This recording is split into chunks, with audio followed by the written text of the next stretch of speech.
Hello, everybody. My name is Mike Geig, and how are you doing today? Once again, I'm not really going to wait for you to respond. I'm just throwing the general question out. I'm sure a lot of you will say stuff in chat. So, yeah, apparently a lot of people interested in shooting bears with lasers. We have a lot more people in here than we normally do. So, hello, everybody. Welcome for the people who are new or have been here before or whatever. How you doing? Okay, so again, like usual, we don't have anyone but me from Unity presenting, so I'm going to do my best to monitor chat and at the same time teach. Okay, so if you ask a question or a statement or whatever and I don't respond, I'm not ignoring you. I'm not able to keep an eye on everything at the same time. So I do apologize if you have something witty to add or a good question or anything like that and I just don't happen to get to it. I apologize for that. Okay. So, I have to do my promotional plug spiel, which I always do. So, before I start, if you have any questions, comments, considerations, or anything of the like, you can reach us at Unity3D, at Mike Geig, which is me, at Will Goldstone, and at The Ant Ranch. Yeah, that's Twitter, by the way. I guess I didn't say that, but yeah, you can reach us on Twitter. We're also on Facebook, LinkedIn, and whatever. Okay. So, that being said, real quick here. So, what we're going to do today is, like I had mentioned before, is we are going to learn to shoot laser beams. Now, you see the scene that I have before me is this hex grid from a project Unity did some time ago, and it is freely available on the asset store. You do not need to download this to follow along today. You can create a plane or a giant cube or a piece of terrain or just basically anything you want to stand on. You actually don't even need to do any of that either. I mean, you can just be suspended in space. It doesn't really matter. I just wanted to bring something a little bit more visually appealing to make this, kind of look professional, not like some hack job. But you don't need to actually have this. You can go get it if you want. It's on the asset store. That's actually how I found it. I was like, hey, let's find something neat for today. So I went to the asset store, and well, it's gonna take a while to load. But anyway, if you just to find stuff like this, I just generally go to Complete Projects Tutorials section in the asset store, and it's all there. So I generally come to like Complete Projects Tutorials right here, and in here somewhere, yeah, right here, the Mechanim GDC 2013 is where I got this. So you can get it if you want. It probably will take a long time to download, so you may not want to worry about that right now. If you're following along, you can just use a plane, a cube, whatever. Or when this video is posted to the archive, you can download this grid set and follow along with the video, just whatever you would like. Okay. All right, fantastic. So basically, what we are doing today, like I said, I was talking about shooting bears with lasers and all that stuff, but what we're really doing is we are going to learn how to use raycasting and the line renderer and some materials and some collision, all right, to achieve a pretty neat effect. And the reason we're doing this video is because one of the questions I get asked a lot is how do we create laser beams, right? Everyone knows how to basically create a projectile and throw a projectile. You can just make pretty much anything and give it a velocity and just let it go, and there you go, you have a projectile. But laser beams are these continuous things, right, that are up the whole time. So they're a little bit different. We don't generally, use projectiles with those. And really, truly, if you're following along and you're trying to maybe make a high velocity projectile system in your game, like a machine gun or a sniper rifle and something like that, where you're not drawing the projectile anyway, you can basically do what we're doing here and just not use the line renderer, right? So it'll look like a really fast bullet, right? So there's a lot of things we can do to kind of to fool the system. So if you're not necessarily interested in lasers, but you are interested in shooting in general, this is still a pretty good video for you here, okay? And when we're done, we're going to talk about some of the things that we can do to make it better. I try to keep my training sessions to roughly about an hour and not more. So when we're done with this, I'll talk about ways we could make it better, but we didn't necessarily have time to do today, because there's always ways to make stuff better, okay? All right, so that being said, let's go ahead and get started. So my intention with this, I mean, there's a lot of different ways we can do lasers, right? We could create a 2D game like a tank with a turret, or we could do all sorts of stuff. But my intention was to make sort of a first-person shooter, like a gun-based Battlefield, Call of Duty type gun shooting people, or shooting bears. I shouldn't say shooting people. That's kind of mean. But shooting things without feelings, that sort of thing, right? And so my very first thing is I'm going to want to use the first-person controller, all right? And now the first-person controller is a built-in asset. To get access to it, you'll just come up to Assets, Import Package, Character Controller, all right? The character controller right here, and you'll get a window that looks like this, and you'll just click Import. I'm not going to click Import because I've already imported it, but if you're following along, you need to import it. And you will get this nice little standard assets folder and then a character controllers folder. And so what I'm going to do now is I'm just going to grab the first person controller and I'm going to drag it into my scene. And a couple things right off the bat. First is, here I'll show you. If I hit play right now, I'm going to just fall through the world. All right, and I'm going to fall to my death. And a lot of people get this wrong when using the first-person controller. You have to ensure that the controller is completely above the surface, otherwise they'll fall right through. So if they're even dipped in it just a tiny bit, the collision won't happen and they'll fall through. So you got to lift it up there. And then what I want to do is I want to rotate it so that it's facing the right way. So when I run my scene, I get something like this, and I can run around in my scene, and it looks pretty cool. And whoever made these assets, I know it was someone from Unity. They did a fantastic job. It looks awesome. I probably should have figured out who that was, but I didn't, so sorry. Okay, so now we have our first-person controller here, and I can look around, and I can look up and down, and all that stuff. So basically, I mean, the mechanical controls of a first-person game are kind of already built in for me, which is really nice. But I'm lacking a gun, right? I don't want to shoot like laser beams out of my eyes, even though that would be undoubtedly really awesome. It's not really what I'm going for here. So I need some gun, right? And for that, I could model a basic gun out of like a cube. And if you're following along, you may just want to do that. Just put a cube in the scene, and we can turn that into a gun. What I did, however, is I downloaded a gun asset. So what I did, and you know what? As a matter of fact, I already have it downloaded here. Yeah, I'll just leave it. I was going to delete it and re-download it, but I really don't want to make you guys wait through that, so I'm actually not going to do that. That was a terrible idea. So what I want to do is I'm going to come to Window, Asset Store again, and I am going to search for gun. Now, I think I see some people talking in the chat and whatnot. There are a ton of first-person shooter assets in the store.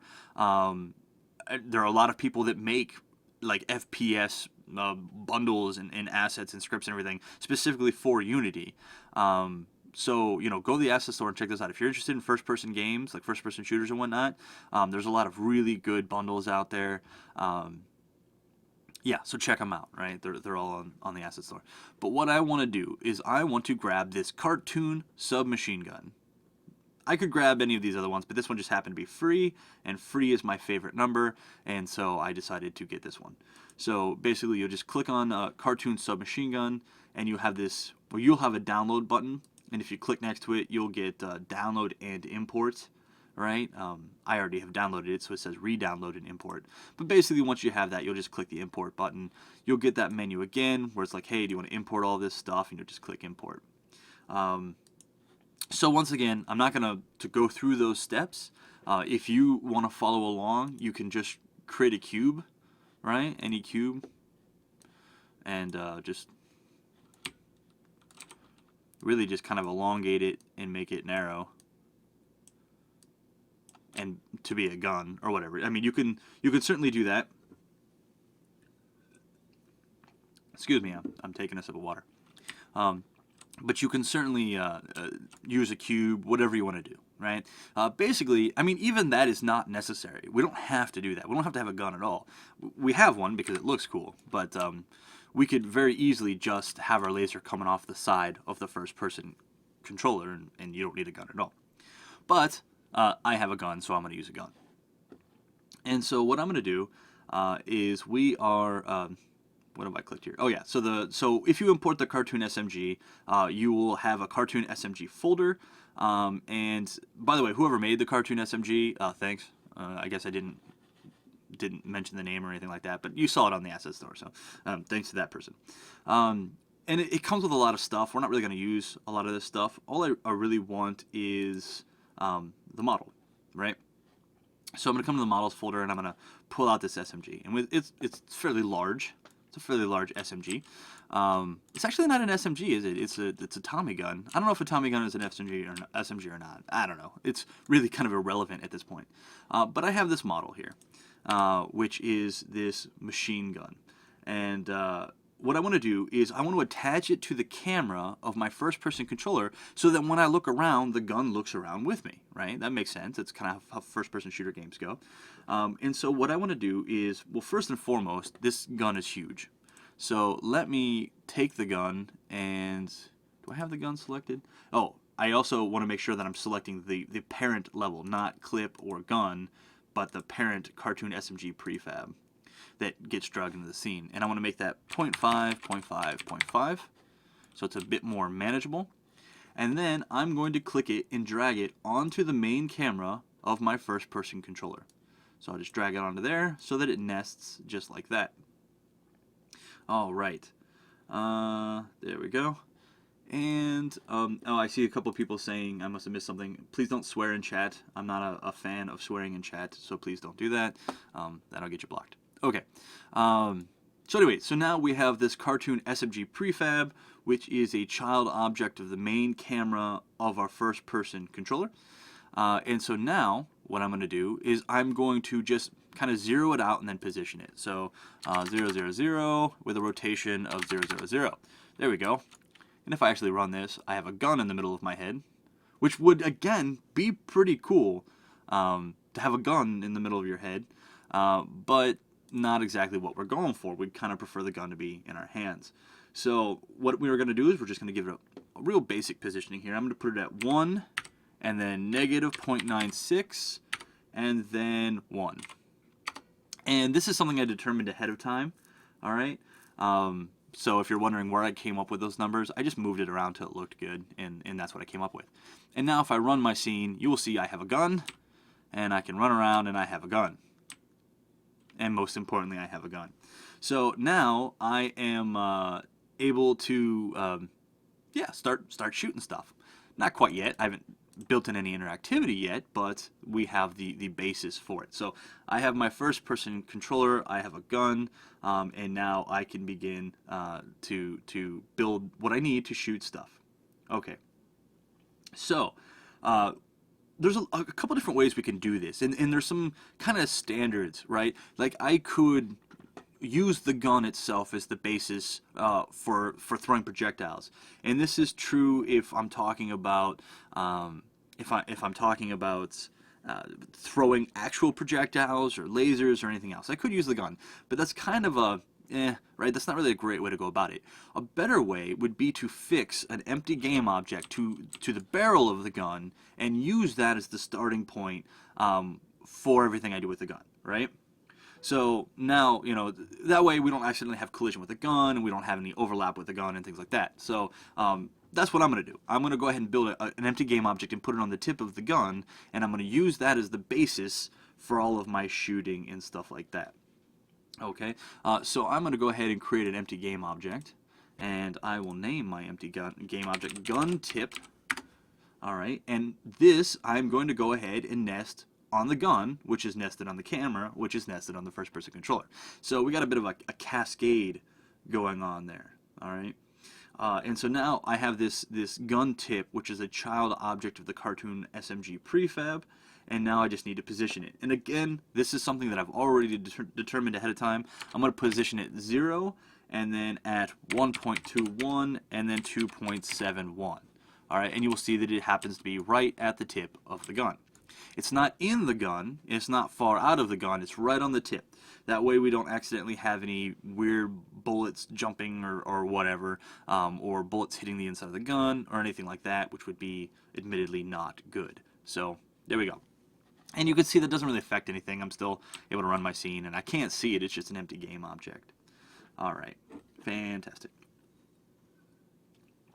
So, to kind of give you an idea of what we're going to do, we basically want, so we're going to use a line renderer, and a line renderer basically has 2 points, point A and point B, and then it draws a line between those 2 points. So the point A, or point 0, if you will, is going to be the tip of our gun, and the point B is going to be wherever we send it, right? And for our default, we'll use something like 100 units forward or whatever, right?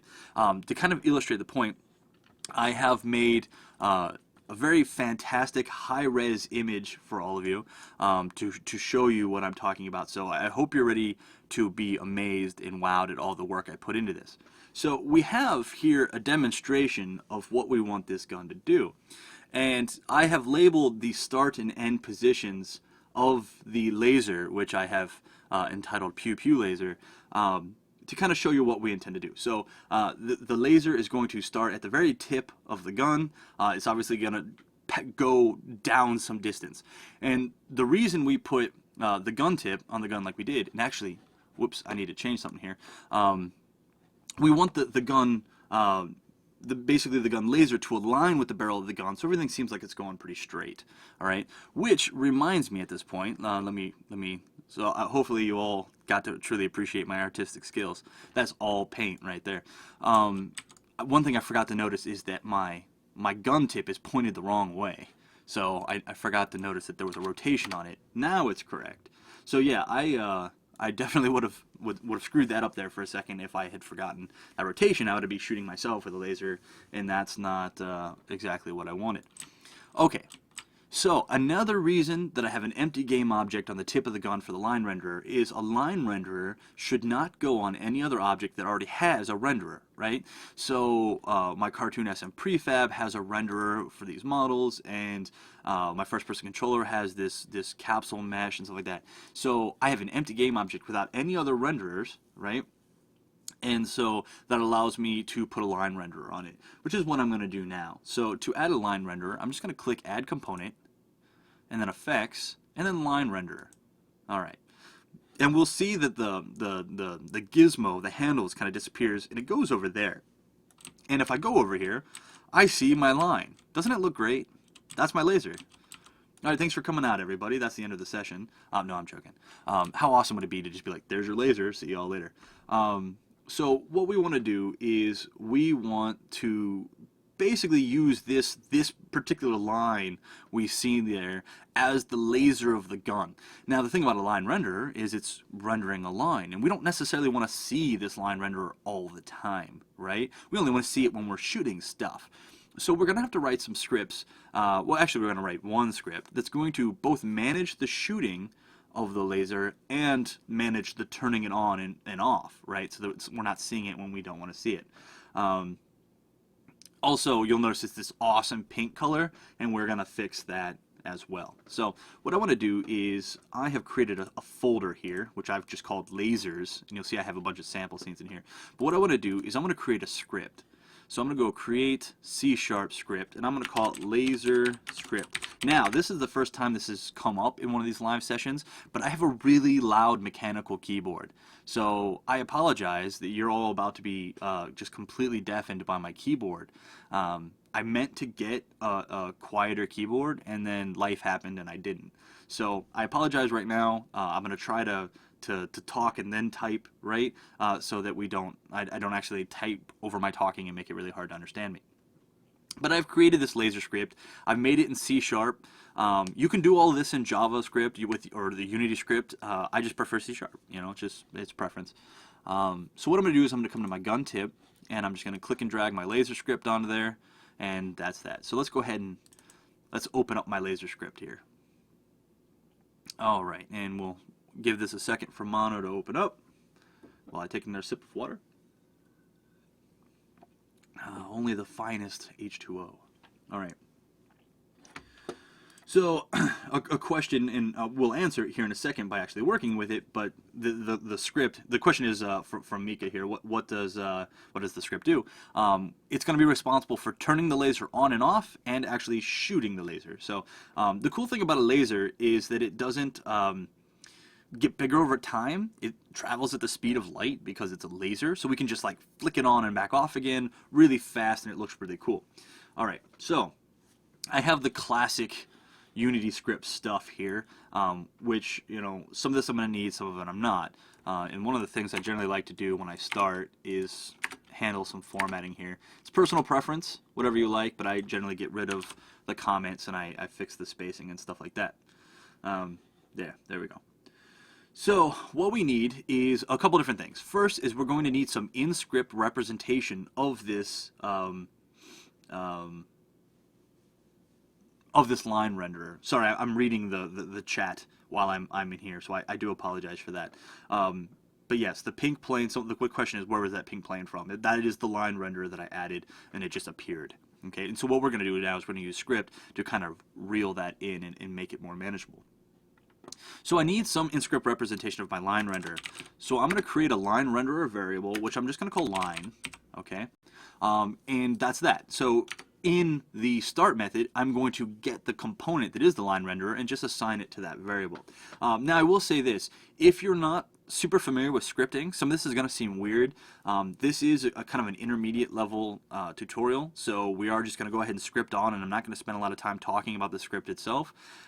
If any of this doesn't make sense to you, feel free to check out our multitude of free videos on the unity.com, unity3d.com/learn site, and you can always come back and rewatch this video. It will be available on YouTube and on our site, so you can come back and see it. So I'm not going to spend a lot of time on the script. Yeah. So what we're going to do now is we are going to use the get component to assign the laser, our line renderer, to our line variable. So I'm going to call GameObject.getComponent, and since I'm using C#, I have to write it this way, line renderer, just like that. So this will get the line renderer and assign it to that variable. And then the very first thing we're going to do is we're going to say line.enabled equals false.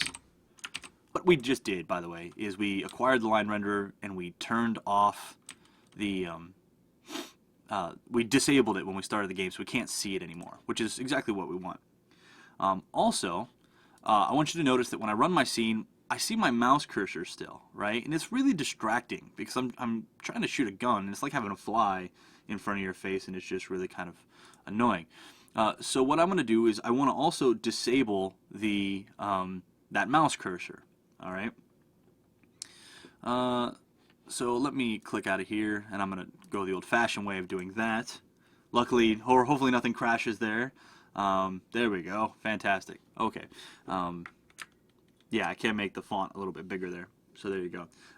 Apologize for the small font. I'm recording at 1080p, so hopefully you're in full screen. If you're not, it's going to be a bit small, so let me make that a little bit bigger.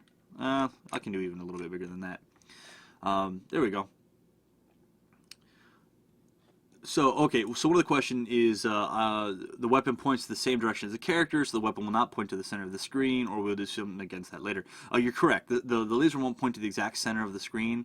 That was one of those things that I talked about improving it in future iterations. So we will talk about that, but you're correct. There's a bunch of different ways that we could do shooting from camera main, transform forward. There's a lot of caveats, and I'll explain them here later. But basically, I'll talk about this and then we'll get back to that. So what I want to do is, now that we've disabled our line renderer in the start, I also want to lock the screen.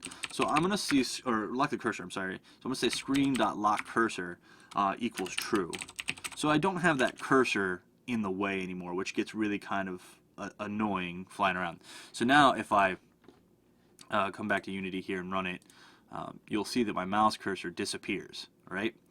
Which actually makes it hard to stop the video unless you hit Control P or Command P will stop the scene. So there you go. Okay, so far so good with our script. So now we've acquired our line renderer, we've disabled it in the start mechanic or the start function, and we've locked our screen. All right. And so there's a question here is there's screen hide cursor and screen lock cursor, and I'm choosing screen lock cursor. Screen hide cursor only hides the cursor in the screen. Lock cursor centers the cursor on the center of the screen and then locks it, prevents it from moving, so that I can't accidentally click outside of the window and re-show my cursor and kind of mess things up. So that's the key with lock cursor, and that's why I'm using lock cursor, because it prevents me from accidentally clicking outside of the window. All right, so I've done all that, so let me come into my update method here. And my update method is basically going to be responsible solely for determining whether or not I have clicked the fire button, which by default the fire button is linked to left mouse in Unity. And so I'm going to say if input.get button down, all right, and then I'm going to look for the button fire 1. So if that happens, we're going to call a coroutine, right? So we're basically, JD asked the question, what's the script attached to? The script is attached to the gun tip game object that has the line renderer on it, all right? So yeah, so it's on the gun tip, not the gun, not the camera or anything like that, the gun tip, which we created that empty game object that has the line renderer itself. All right, so what we want to do is we want to create a coroutine, okay? And the coroutine will be responsible for keeping the laser alive. Because we don't want to pull for this laser stuff every frame. We kind of want to let the coroutine handle that. So before I go through starting the coroutine and all that stuff, I'm going to actually write it down here. Okay. That's correct. Also make sure that the gun tip is facing the right way. If you remember this, remember not to point the tip of the gun at your eye. I actually very painstakingly pointed that out. So if you accidentally shoot yourself in the eye, it's shame on you because I have warned you expressly. All right. So what I want to do is I want to go ahead and create this coroutine, which I will use to continuously fire the laser. And in C#, the coroutine is an IEnumerator return type, which I'm going to call fire laser. All right, fire laser. And so what I'm going to do when I fire the laser is I'm going to do some very basic stuff. But the first thing I'm going to do is I'm going to say line.enabled equals true, right? I want my line to turn back on so that we can see it. And while my line is on, so we basically want to say while we're holding that fire button, we want the laser to be shooting, okay? So I'm going to say while, all right, input dot get button. Now notice I'm saying get button and not get button down, all right? The difference is get button down fires only one time when we first press it. Get button fires or is called every time we continue to hold it, all right? So yeah, so we want to use get button, not get button down. All right, and inside here we're going to create an array, and then we're going to set this line renderer based off our array, and then we're going to return, we're going to yield null, right? And we're going to continue this loop, and I'll kind of explain it as we're going through. So I want to say array, so I'm creating array equals new array, and the array's position is going to be transform.position. So this will be the array will start on the gun tip, and we want to say transform.forward. So the ray will be facing the direction of the gun tip. So basically, this ray is going perfectly aligned with the gun barrel because the gun tip is aligned with the gun barrel. And then we're going to say line.setPosition.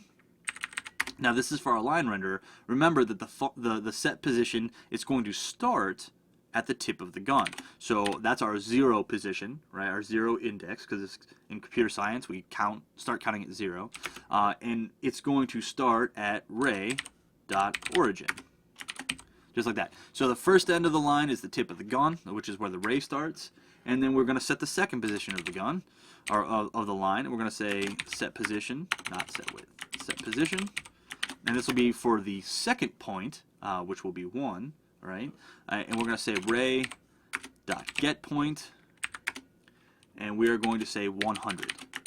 So this is going to be the point that the ray is at 100 units forward. All right. And then the last thing we're going to do is we're going to say yield return null. By the way, if you're not super familiar with coroutines, we've got great videos on coroutines, unity3d.com/learn. You can go see all about how coroutines work. But basically what this is saying is every frame, this is going to keep looping, and it's outside of update, it's going to keep looping itself, right, while we're holding down the fire button. When we stop holding down the fire button, this while loop will exit, and we want to say line.enabled.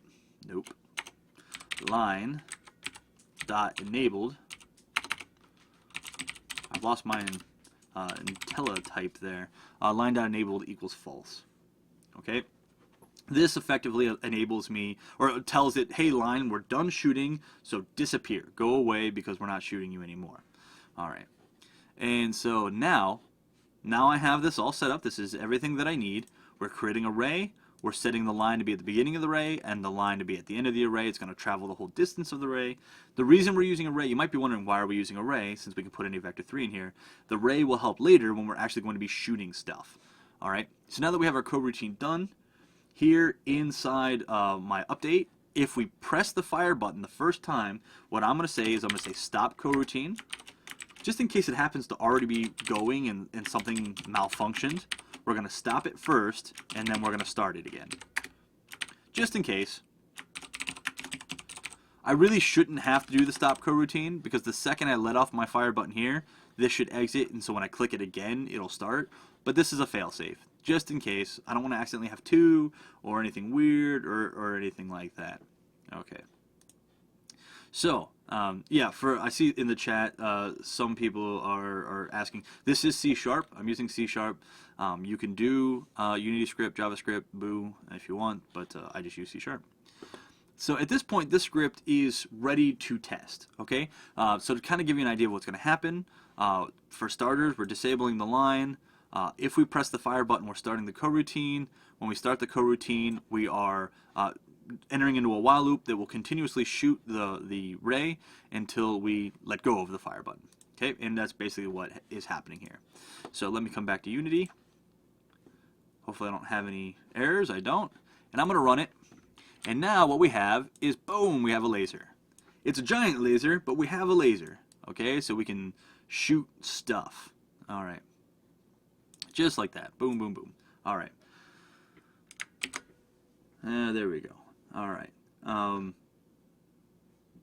A question, any overhead to using string parameter in start coroutine instead of IEnumerator parameter? No, the reason we use the string parameter is so that we can call stop coroutine. Stop coroutine is only usable if we started it with the string parameter, which is why we use that. If, like I said, if you have questions about coroutines, please check out our video on coroutines. Now, as you notice, that laser was huge. Oh, another question. Inline.setPosition, what is the first parameter for? So a line has 2 points, right? The beginning point and the end point.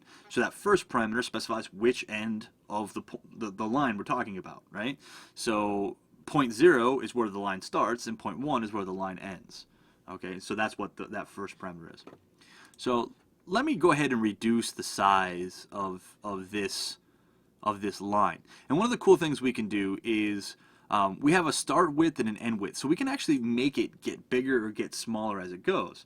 We don't need to do that now, but we can, you know, just so you know. But I'm going to make this 0.15, and then 0.15.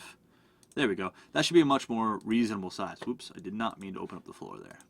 So now if it's 0.15, we can see our laser is a much more reasonable size. Okay. There we go. All right. So yeah, we've set it to just be a little bit thinner, and then it fits into our gun much more readily. Again, that's something that I've determined ahead of time, so if you're wondering where I came up with that, I just tried different numbers until that one worked. Okay, so now we have this laser shooting out of our gun, right? And so we successfully have a laser. If I hold the button, it stays held down, right? And I can shoot the ground and whatnot. As soon as I let go, it goes away. Then I click it again and I let go. So we have a laser, and that's great, but it's kind of boring, right? One of the biggest problems with our laser right now is that, let's say if I come over here to this wall and I shoot my laser, you will notice that my laser passes right through the wall. Well, that's not great, right? We want a laser to hit something and then stop. Okay, that's kind of what we want. Yeah, well, that's kind of what we want. We want the laser to end when it hits things. So that's one of the reasons we use the ray. Is we can now say, hey, send the ray out, and if the ray hits something, that's where our laser ends. And if it doesn't, then have it keep going. Okay, yeah, it's a very high-powered laser. There you go. That's one way to say it. Super high-powered. So what we want to do is we want to modify this laser, this line renderer, to utilize the benefits of the ray. So I'm going to open MonoDevelop here again, and now I'm just going to modify this a little bit. So I've created my ray, but I also want to create a ray hit. Oh, ray cast hit, called hit. All right. This will be responsible for holding whatever whatever this impacted. Okay. I'm sorry, I'm trying to read the chat. Okay. So a question: could you change the while to an if statement? Please see what that will change. If I turned it into an if statement, it would only run one time, and our coroutine would exit, and nothing would work.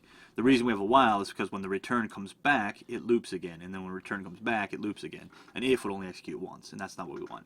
But anyway, back to the point. We have. Oh, okay, so someone else asked, why does the line renderer showing as pink? That's just why it just shows as pink.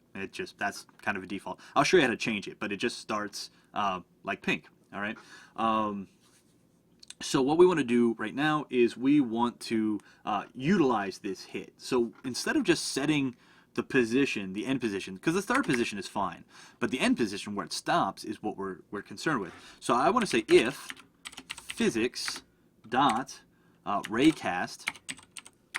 All right, this is me actually shooting a ray out, and I'm going to say ray because that's the ray we're using, and I'm going to say out hit because we want to use a pass by reference version of this ray cast hit. All right, and we're going to say 100, so we're going to send it out 100 units. So this is to say if the ray hits something, right? Because this will return true if our ray hits something, and false if it doesn't. We're going to say line dot set position 1, which is the end of our line, and hit dot point. And I'll talk about the benefits of this. Else, just send it off into infinity. All right. So this effectively allows us to manage that. So one of the questions is they're getting line dot enabled equals true is giving them an error. More than likely, you have the script on a different object than what your line renderer is on. If your line renderer is on the on a different object than the script, it's not going to be able to find it. You're going to have problems. So yeah, so ensure that they're on the same one. Another question is why use coroutine over the update function? So that they don't run. What do I say? So they run in parallel, so I'm not necessarily pulling for updates in all of this stuff in my update. I don't want to have to call enabled equals true and enabled equals false in my update and use a lot of ifs for things like that and have a lot of complex code in my update. I move that off into another module, into this fire laser function, so that it's not cluttering up my update function. It's basically why I do that. There's no performance impact, and at the same time, it allows me to keep my code modular. So if I need to mess with stuff that only handles with the fire laser, I don't have to sift through all my update code trying to find it. I just go to the fire laser method, and that's that, right? So that's, in a nutshell, that's why I do that. It keeps the stuff modular. So what are the implication parameters that the raycast receives? Are you talking about physics.raycast? So basically we pass in the ray we're using, which is the line we want, and then this hit is going to contain all of the information about what we hit, all right, in it, so that we can do hit.point. And let me show you. So we've typed this now. So let's come over here and hit play. And one of the questions, where do we say that fire 1 equals click? That's just a default. That's in the input manager. If you want to make it something else, you have to go into the input manager and change it. Let's see here. And so now you can see that the laser does not pass through the wall. It is respecting the fact that it hits the wall and it's not going through. Okay? So at this point, we now have a laser that comes out of the gun, right? And can hit something, and that returns back what it hit, and that's good, right? So now our laser is a little bit more reasonable. So at this point, it's time to actually start shooting stuff. So you've all been very patient. You all patiently sat there while we set up our laser. But now let's shoot stuff, right? Because that's what everyone wants. We want to shoot things. And luckily for us, today we are going to shoot teddy bears, right? And so that's what we're going to have fun doing. So what I'm going to do is a couple things. First, I'm going to create or I'm going to import the teddy bears that we're going to be shooting, and then we're going to modify our code just a little bit. It's actually pretty simple. Luckily for us, the way we set it up using rays and everything with ray hits makes the physics of the whole thing very, very simple. And so what I have here, what came with these tiles that I imported from the asset store was these teddy bear models, which is why we're shooting teddy bears, because I just decided to reuse that stuff. So in the Mechanim GDC 2013 set that I downloaded at the beginning, or that I showed you how to download at the beginning of this video, I am going to expand character and teddy bear, and I have a teddy bear right here. Now I have already added a rigid body and a capsule collider. If you download this, there won't be a rigid body or capsule collider on it. I just added it previously, and I didn't bother to remove it to show you. So I have it. If you're following along and you don't have it, you need to add it. It's just basically just component physics, add a rigid body, add a capsule collider, and then I'm gonna click and drag my teddy bear right there. And there we go. And so now I'm just gonna duplicate it a bunch, create ourselves a lineup. And I can fit one more in there. Two more. Oh, they're holding hands. They know what's coming. There we go. So now we have our teddy bears, right? And they have their rigid body and their capsule colliders. That's all well and good, but my laser doesn't do anything just yet. Okay? So now we need to add the code that makes my laser shoot these guys. So what we need to do, so basically we have our ray. Our ray is reporting that we hit the bear, right? So now all we need to do is say, if we hit the bear, right? Apply some force to it, and that's kind of what we're doing. And so now what I'm going to do is I'm going to come back to the script. All right, and we have this all kind of set up. So we're saying here, if physics raycast. So if we have a hit, all right, I'm going to add some brackets here because we're going to have multiple things. So if we have a hit, I'm going to say if what we hit has a rigid body. Because remember, we don't want to apply a force to something that does not have a rigid body, okay? Because it'll crash. It'll throw an error, and it'll be like, hey, that's a problem. We don't want that. So I'm going to say if hit.rigidbody, which will return false if what we're hitting does not have a rigid body. So now all I need to do is I need to say hit.rigidbody.add force at position. Okay, I could just add force, but that's boring. What I'm going to do is I'm going to add force at position, and I'll explain the difference here. And so what I'm going to do is I'm going to say add force at position, transform dot forward, all right, times 5, okay, comma, hit dot point. And so what this is effectively doing is it's adding 5 units of force to the direction the laser is going, right? That's transform dot forward times 5. I could store this in a variable, but I didn't. So it's just a hard-coded 5. And this is why the hit dot point is why we use add force at position. If I were to just use add force, it would add 5 units of force to the very center of the bear, which is nice, except if I shoot the bear in the arm or the head or the foot, it's still going to be pushed from the center of the bear. Luckily for us, since we're using raycasting, I can say add force at position and do hit dot point, and it will add to the force to exactly where I shoot the bear. So if I shoot it on the left, it'll spin to the left. If I shoot it to the right, it'll spin to the right. And we'll actually see this. But that's it. That's the one line of code. Let me save this here. Let's go back into Unity and let's play around with this. So I'll run my scene. And first and foremost, I can just boom and shoot the bear. But now look at what add position does, or at position. Boom, spins it that way. Or shoot it in the head. Boom, shoot it in the head. We can shoot it in the foot. Shoot it in the foot, right? Now, just so you know, we're using a capsule collider. So it's not like super accurate collision detection. You can see how these guys are rolling. We can actually continue to push them until they fall off the edge, right? It's kind of like that water gun at the carnival. Goodbye, bears. See ya. If we wanted more realistic collision, we'd have to use like colliders for the arms in the different parts and stuff like that. But as it stands, the capsule collider is good enough, right, to kind of give us realistic enough impact, right? So That's one of the cool things about the capsule collider is we can roll with it and it'll still recognize a bunch of different directions and stuff like that. But that's effectively what we're doing. So using the raycast, we are able to specify exactly where we hit the bear, which is neat because if we wanted to like have sparks fly out or blood effects or particles or whatever, we could instantiate that particle effect at the exact point where we hit it, right? So it looks very realistic, okay? And that's important, okay? So it's useful to be able to shoot or have impacts and stuff like that exactly where we actually hit. Okay, so at this point what we have is we have a gun that shoots a purple laser and it shoots some bears and the bears fall down. Okay, now that's cool, but let's talk about not make the force impact huge. We could, I mean we could sit there and be like 5,000. Is 5,000 huge enough? I don't know what's going to happen. That's really high. Let's see.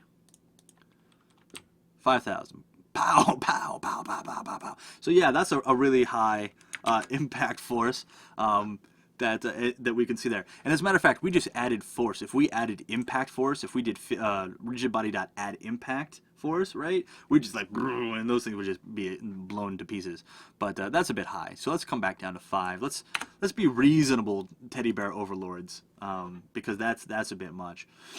So now, that's all well and good, right? You know, we're shooting it with this purple laser, but I'm not a big fan of like this basic ugly magenta laser, right? So let's go ahead and spice it up a little bit. So I'm gonna minimize some folders here. I got a lot of folders open. In my lasers folder, what I want to do is I've created this texture that I like called rainbow, and we're just going to import that here, and we're going to build a rainbow laser. All right, because you know rainbows are awesome. Now, let me highlight gun tip again for our line renderer, which will appear over here. Now, I could just click and drag this texture onto there, and I'm pretty sure that it won't render appropriately. Yeah, it's going to turn black, right? That's not exactly what we want. And the reason it turned black is because we want to use a special type of shader for this. We can use a bunch of different shaders, but the best shader to use for these is actually, where is it? Where's particles? Particles, vertex lit blended. For whatever reason, that's like the best shader to use for line renderers. And I'm also, so the emissive color right now is this dark gray. I'm actually going to make that white. And we can see here we kind of have the laserness or the rainbowness of it there. Let's go ahead and run it now. I mean, that's pretty basic. But now we have rainbow laser, okay? And we can shoot all the bears down, which is fun. So bear execution style with rainbows. Now, kind of one more thing I want to talk about here is even this is kind of boring, right? I mean, lasers are like look awesome and they glow and they do all sorts of cool stuff, right? And this laser just kind of right? So I've got one more trick that I like to do with lasers personally. So when I'm making a laser texture, I tend to have a little bit of like variance in it. Like maybe if I'm procedurally generating, I might use a sine wave to just give it a little bit of fluctuation. And then what I do is I mess with the UVs of the line renderer in real time, and then we can create some pretty cool stuff. Yeah, lens flares. We could put a lens flare on there. When we're done with this, if we got a few more minutes, maybe I'll put just some ridiculous lens flare on the end of that gun, and we'll see. But yeah, so what I want to do is I want to mess with the UVs of this a little bit. So I'm going to come back to my script, and while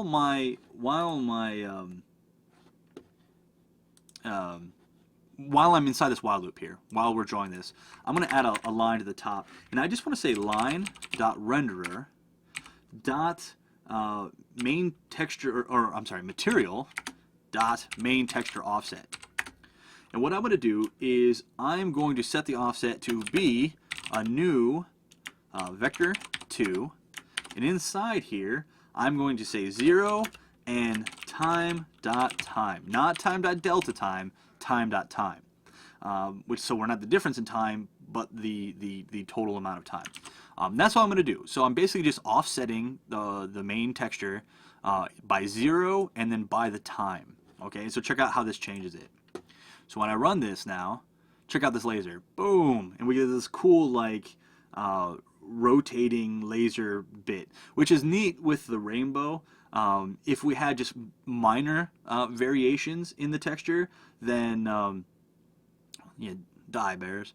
Minor variations in the texture would be a much more subtle effect. We could also randomly jump around, and we can move down and move back up and whatnot. So we can mess with the texture just like we could with any other model, really, and create an effect there. Okay, so that's more or less all I wanted to talk about, but someone mentioned putting a lens flare on this, and I just cannot help but do that. I haven't, like, this isn't something I prepared, but I've just got to do this. So I'm going to go gun tip, and I am going to put a light on it. And I think that's under effects. No. That is under... Oh, I can never remember where the lights are. Nope. Rendering? Light. There we go. Actually, I think I can put... No, I can put a lens flare on it without the light, but I'm going to put a light on it. So what I'm going to do is when this goes off, we'll have it draw maybe a red light. And actually, yeah, and then what I'm going to do is I'm going to do flare. And I'm going to import some flares. So asset, import package, light flares.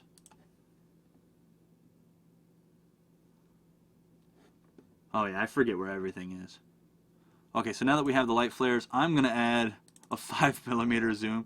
And then one more thing I want to do, just so this isn't like awful, is in here where it says line.enabled, line.disabled, what I'm going to do is I'm going to say, this is like a terrible programming practice. Don't actually do this.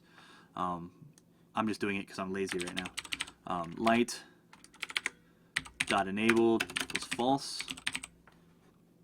You really should store this in a variable and not do get component like this, but whatever. Just don't tell on me. We'll set it equal to true there, and then down here again, we'll set it back equal to false. So we can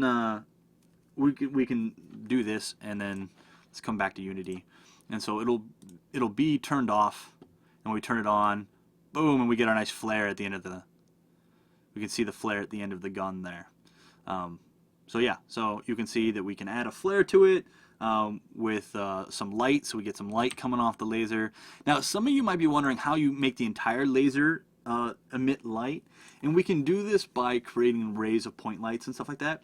But really, and just so you know, this is obviously my personal opinion, but with putting a point light on just the tip of the gun where it illuminates the things around you, you'll never notice that it's not illuminating past that point, really. If you think about it, because you'd be like, hey, it's illuminating, that's awesome. But you're not going to look like, 90 units down the screen and be like, hey, it's not lighting up down there. Your mind will just tell you that you're just not seeing it because it's so far away. So you really can get by with just putting basic illumination just right on the tip of the gun and not have to worry about it. And I can even crank this up a little bit and not have to worry about lighting up the whole way, right? Make it a little bit brighter or whatever. And you get this cool, like, lighting effect, all right? Yeah, so I really shouldn't have done that. Using get component all the time, like I just did, is a big no-no because it's got to look for that component, and that takes time. Really, I should have created a light variable here, stored it like I did with the line renderer, and just used that variable. But yeah, I'm lazy. So yeah, sorry about that. The thing about a spotlight, someone said you can use a spotlight on the with a point light. The spotlight will only illuminate what it hits in a forward direction, so it won't illuminate around, and so it's not going to give you a very realistic effect. It'll cast shadows in a direction that wouldn't be cast if the laser was actually illuminating. Anyway, I'm digressing quite a bit here. So what we have now, just so we're aware, kind of sum things up. Man, that's a bright lens flare. We have a first-person character controller with a gun, all right, that now has a point light with a giant lens flare on it that shoots lasers, okay? And we talked about how we can shoot the laser, have the laser hit things, how we can modify the textures and make the textures animate. So at this point, I'm pretty much done with this session. Let me read through the chat here real quick. We have some people talking about Persian apps. Please don't link weird stuff in the chat. I'm sure there's some reason you did that, but please don't. 1 second.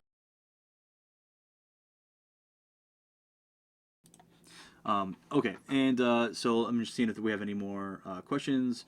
Could you use GameObject.light and we'll pick up the component? No, we have to use the get component. Is this the same thing with creating creating it on start then reusing? So basically, we're not creating it. We're just using a variable and finding it, holding it, and so yeah. And you're correct. The laser. Well, yeah. Anyway, so we have all this question kind of digressing into the content of the code. And like I said, I don't want to spend a lot of time talking about the content of the script. But at this point, I've gone. I'm kind of right on the hour mark, so I'm going to wrap things up here. So what we have now is we have a laser that shoots bears, and we have impact, and we have, more importantly, point impact, so we can spin them, and they're going to react very realistically. And you know, we have this hit dot point, which is returned from our raycast hit, and we can put particle effects at the end. We can do all sorts of stuff, but that's kind of beyond the scope here. So let me. I told you that I was going to talk about. How we could improve this. So as was kind of pointed out before, and this is something that's only really apparent once we get real close. All right, well, first off, yeah, my gun's kind of in the middle of the bear there, but it doesn't really line up with the center of the screen, right? You see how I'm hitting them kind of off to the side. And you might think, well, this is great, but I'm not aiming off to the side. If I had crosshairs in the center of the screen, this would be very unrealistic, and you'd be absolutely correct. You'd be absolutely correct that it would be unrealistic at close ranges. So if you wanted this to be a much more realistic effect, what I'd highly recommend you do is put the gun and the laser on a second camera, which is only set to render the gun and the laser, right? And since and if you draw that on top, you can always draw that directly into the middle of the screen, right? Without any what do I want to say? Without any impact, or I'm sorry, collision between the gun and any of the objects, and then just raycast from the center of the screen to the bear, and then use the line renderer to hit it that way. And that would be a much better way of doing this. So perhaps in another video or something, we'll go over more first-person shooter stuff. But that's something that you can maybe task yourself with figuring out how to do. Because I could get into it now, but we're kind of running out of time. But that's basically would create a much more realistic effect, and then you could put crosshairs in the center of the screen, and your laser would always shoot the center of the screen, regardless of how close or far away a bear was, and it would work pretty good. Now, one of the questions is, what would be the effect in hit that point? It would work just the same, right? Because hit that point will still be the where the center of your screen is pointing, or the exact point where your center of your screen is hitting when you pull the trigger, and since your laser at that point will always be looking at the center of the screen, it'll work just fine.